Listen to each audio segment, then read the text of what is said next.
Me decía un musulmán practicante y que vive en Occidente desde hace muchos años que el yihadismo no solamente ha causado numerosas víctimas entre musulmanes y cristianos por medio de sus acciones terroristas, sino que también ha deteriorado la imagen que se tenía del islamismo y de los musulmanes como una religión de piedad y de bondad y de paz y convivencia con el prójimo.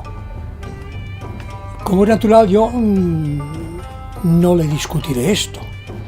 Sin embargo, le dije que era normal que en Occidente hubiera cierta suspicacia hacia los musulmanes en general, por la sencilla razón de que ni los mismos musulmanes tienen claro el mensaje intrínseco en el Corán y en el mensaje de la propia Sunna, o sea, los dichos del profeta.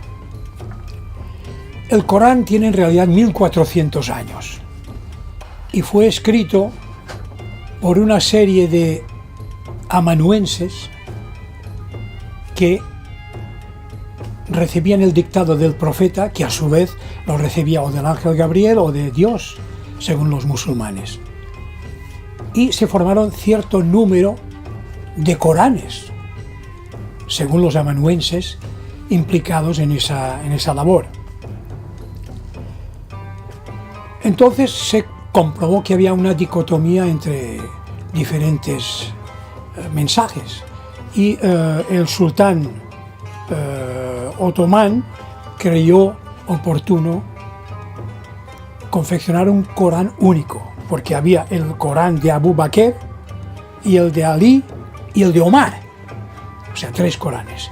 Entonces Otomán encargó a 7 sabios para que recopilaran los dichos del profeta y aclararan de una vez cuál es el verdadero mensaje mandado por Dios, por Alá, a los hombres.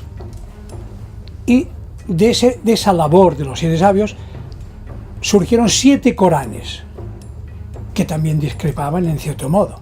Y entonces él, Otomán, decidió escoger el que le parecía más adecuado. Y los demás fueron eliminados, fueron quemados. Sucedió exactamente lo mismo que había sucedido muchos años antes, con el Nuevo Testamento de los cristianos, que se escogió el Evangelio de San Mateo, de San Marcos, de San Lucas y de San Juan. Y los demás fueron tachados de apócrifos y de no exactos, y fueron quemados y erradicados, aunque han quedado algunas muestras. Pero no divaguemos. La pregunta crucial de esa charla hoy es dilucidar si el islamismo, los musulmanes, esa religión tan extendida, es asimilable con la mentalidad de Occidente. Y aquí hay que tener en cuenta que los musulmanes tienen el problema de que no han pasado por el sarampión que pasó el cristianismo, el sarampión de la duda, de la crítica, del raciocinio que sufrió Europa por medio de los grandes pensadores. En el Renacimiento, Galileo, Copérnico, que pusieron en solfa algunos puntos de la Biblia, del Antiguo Testamento.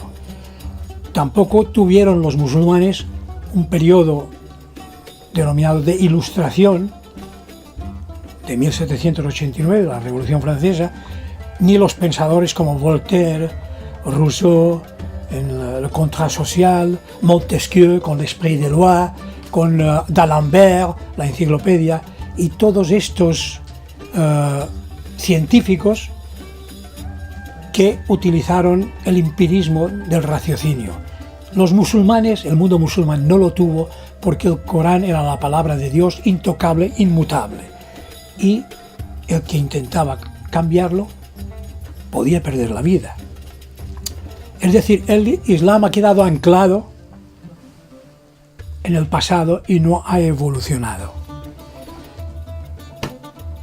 De todas formas, el Islam ese gran mensaje de Mahoma, fue un progreso para ciertas zonas de Asia y de la península arábiga, porque tenían un politeísmo brutal, primitivo, y el islamismo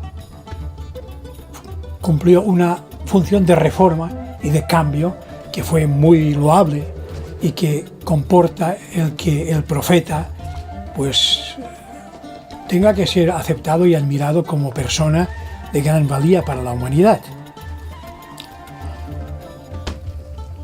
El problema es que el islamismo, el Corán, tiene un componente religioso y un componente político mezclado.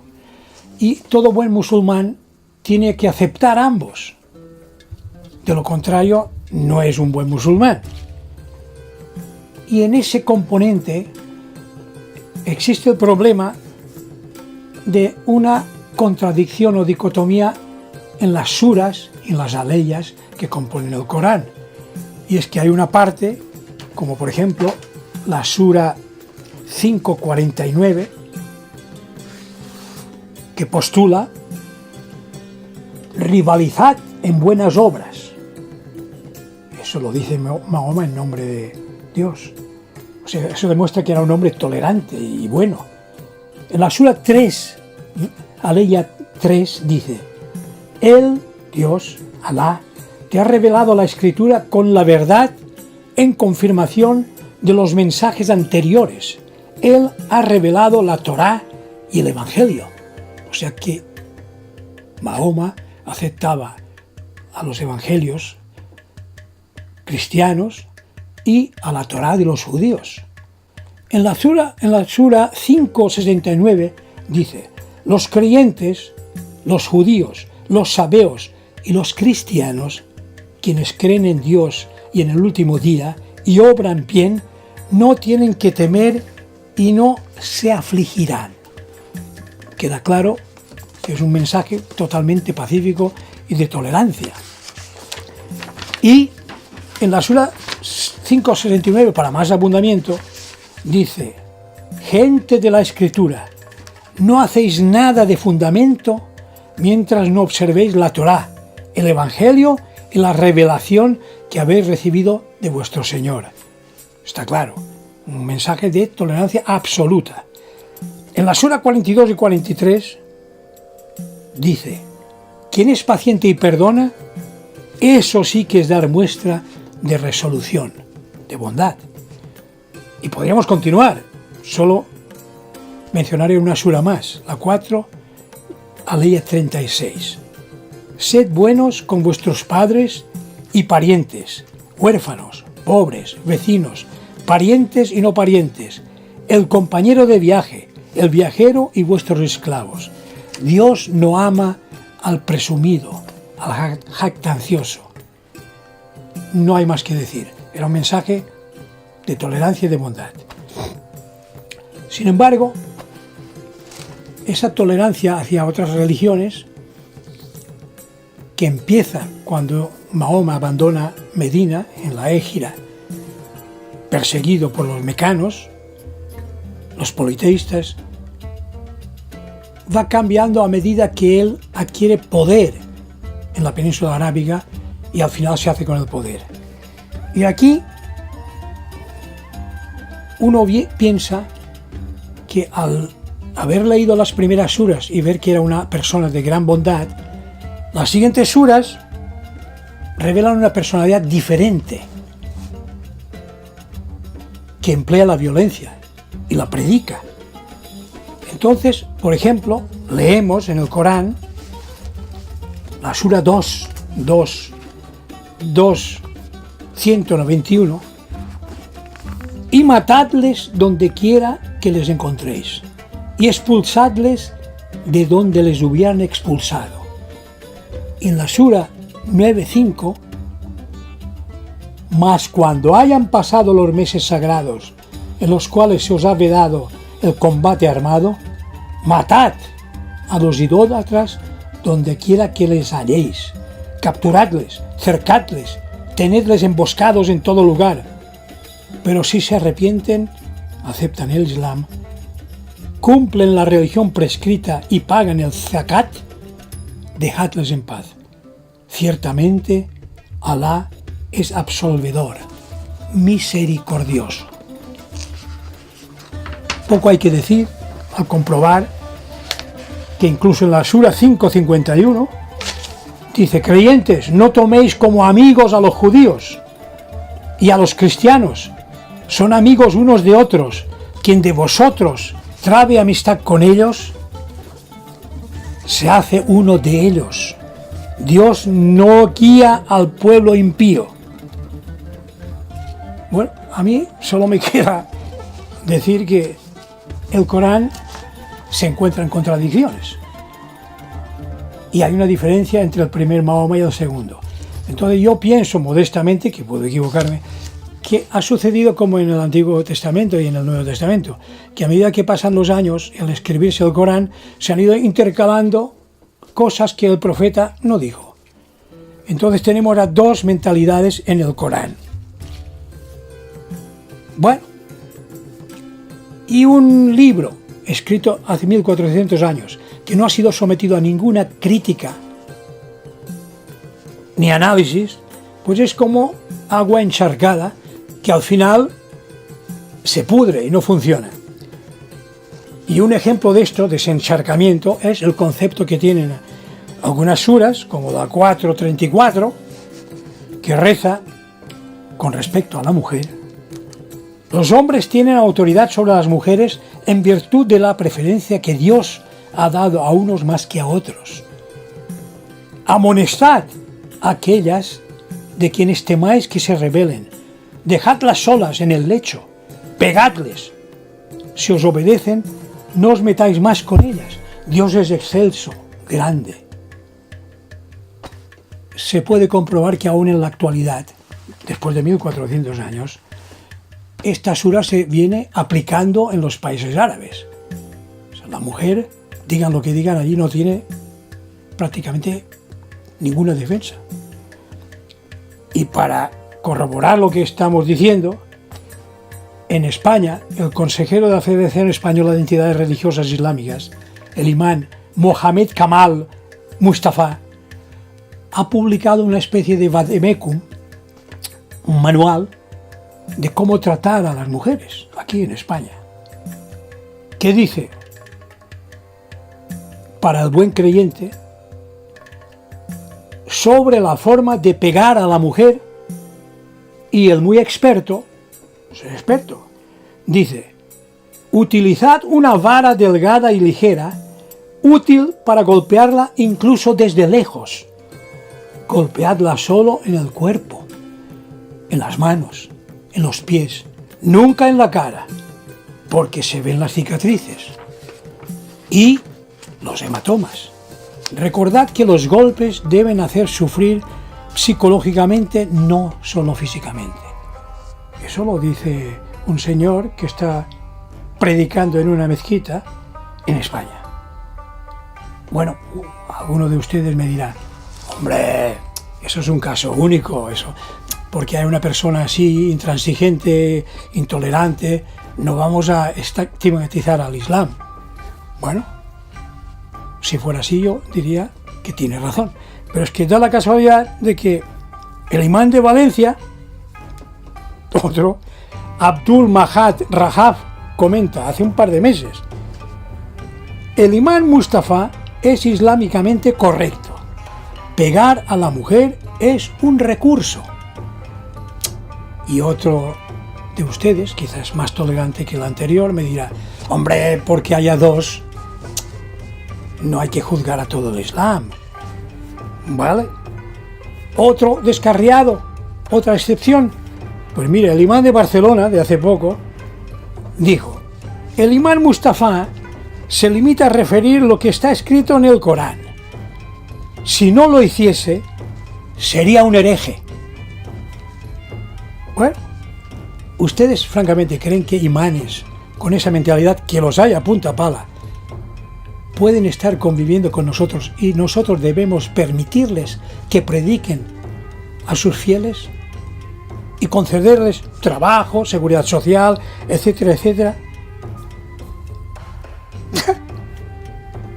Son ideas del Paleolítico superior, lo que esos señores predican.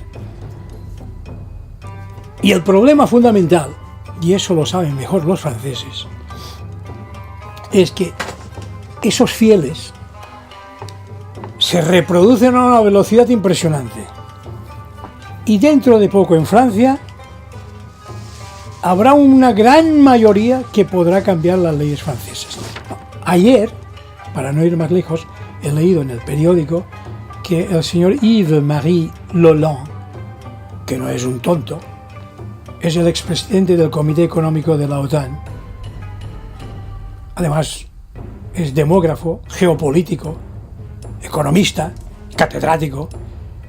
Dice, mire, la tasa de fecundidad en Francia es del 1,81, una de las tasas más elevadas de Europa. Pero resulta que la mayor parte son emigrantes del África negra y de Marruecos y de la parte del Atlas.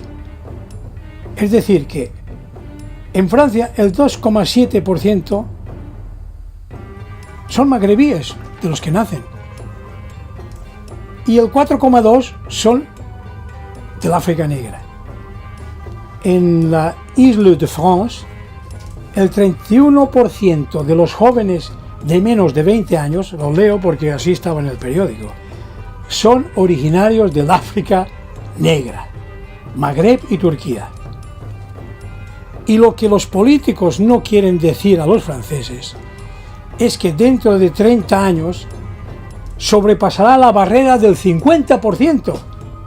Y eso tendrá consecuencias en las costumbres, en la economía y en la política.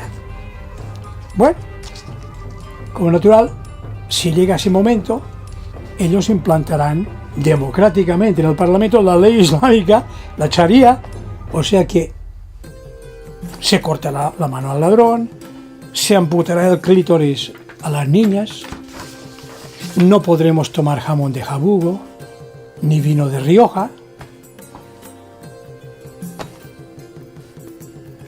Y tengo que repetir lo mismo, yo no me puedo creer que todos esos dichos y todas esas formas de pensar han sido dichas por Mahoma, porque me parece que en un principio demostró que era una persona equilibrada y de buenos sentimientos e intenciones. Eso deben ser malas interpretaciones de interpolaciones dentro del libro sagrado de los musulmanes. Pero el problema está en que los buenos musulmanes, los que tienen buena voluntad, no hacen nada de particular para reformar y poner al día el libro escrito 1400 años ha, que es una paradoja porque es como si que está rigiendo este libro los países musulmanes. Es la ley. Es como si en España o en Europa impusiéramos como ley el código de Eurico de los visigodos. No va. La época ha pasado, hay otra mentalidad. O impusiéramos el código de Hammurabi de 3000 años antes de Jesucristo de Mesopotamia. No puede ser, eso ha pasado. Entonces, la posición pasiva de los musulmanes pacíficos no es admisible. Ellos saben en las mezquitas quiénes son o sospechan los radicales. Ellos tienen el problema. El terrorismo islámico no se crea en las iglesias, ni en las sinagogas, ni en los centros budistas, ni en el hinduismo. Se crea en los centros musulmanes. Y ellos tienen que hacer todo lo posible para que esa reputación que están alcanzando debido a la violencia islámica cambie. Bueno, pero eso es una opinión de un señor modesto, como ustedes, de la calle. Pero ¿qué piensan los grandes pensadores de esto? Voy a dar solo dos ejemplos. Uno, el rey Hassan II de Marruecos, que era comendador de los creyentes, descendiente de Mahoma. Pues ese señor, que dirán lo que sea los críticos, porque era un hombre criticable, pero era un hombre sumamente inteligente, reconocido por todo el mundo. Él dijo en la televisión francesa, cuando se le preguntó, ¿son asimilables los franceses, los musulmanes en nuestra mentalidad francesa? Y dijo, no llegarán a integrarse nunca. Y eso se debe a que son de otra religión. Serán malos franceses. No serán jamás 100% franceses. Se lo puedo asegurar. Eso lo dijo en la televisión. Y otro ejemplo, como único, ¿no? ¿Qué pensaba un gran hombre, el general de Gaulle, sobre esa integración de los musulmanes? Y lo voy a leer, lo tengo en francés, pero se lo voy a traducir un poco libremente. Dice, está muy bien que haya en Francia amarillos, franceses negros, franceses mulatos. Eso demuestra que Francia está abierta a todas las razas y que tiene una vocación universal. Pero a condición que esos señores se queden en minoría. Si no, Francia no será nunca más Francia. Nosotros somos, ante todo, un pueblo europeo, de raza blanca, de cultura griega y latina, de religión cristiana. Que no se nos cuenten historias. Los musulmanes, ustedes han ido a verlos, dice De Gaulle. Ustedes les han visto con sus turbantes y sus chilabas. Ustedes han visto que no son franceses. Los que predican la integración tienen un cerebro de colibrí. Incluso si son sabios. Intente usted integrar el aceite y el vinagre. Agite la botella. Al cabo de un momento se separarán de nuevo. Los árabes son árabes. Los franceses son franceses. ¿Ustedes creen que el cuerpo de Francia puede absorber 10 millones de musulmanes que mañana vendrían a establecerse en la metrópoli? Si todos los árabes y bereberes que quieran venir de Argelia son considerados franceses, ¿cómo les impediremos instalarse donde quieran? Porque es normal, el nivel de vida es más elevado en Francia. Si eso sucediera, mi pueblo no se llamaría más Colombey de las dos iglesias, se llamaría Colombey de las dos mezquitas. Eso lo dijo el general de Gaulle el 5 de marzo de 1959. La opinión de un hombre que tiene que ser puesta en consideración. Y últimamente quiero recalcar que en los países islámicos no existe ni una sola democracia, en ningún país islámico. Es dogmático, intransigente y ha atrofiado el espíritu crítico, especulativo que tenemos nosotros los europeos. O sea, han sumido al Islam, a los árabes, en un letargo, como si hubieran tomado opio. Y lo curioso es que los islamistas, y me atrevo a decir los musulmanes, en gran parte odian la cultura europea. Sin embargo, vienen a establecerse en Europa, a gozar de su libertad, escuelas públicas, seguridad social gratuita, un retiro adecuado, y los países islámicos, que son los más ricos del mundo, Arabia Saudita, etcétera, etcétera, no desarrollan a los países pobres islámicos. Hay una insolidaridad manifiesta. Y por último, la meta final del Islam es convertir a toda la humanidad. Occidente tiene derecho a defender su cultura. Porque, resumiendo, lo que está en juego son los valores que constituyen la cultura occidental.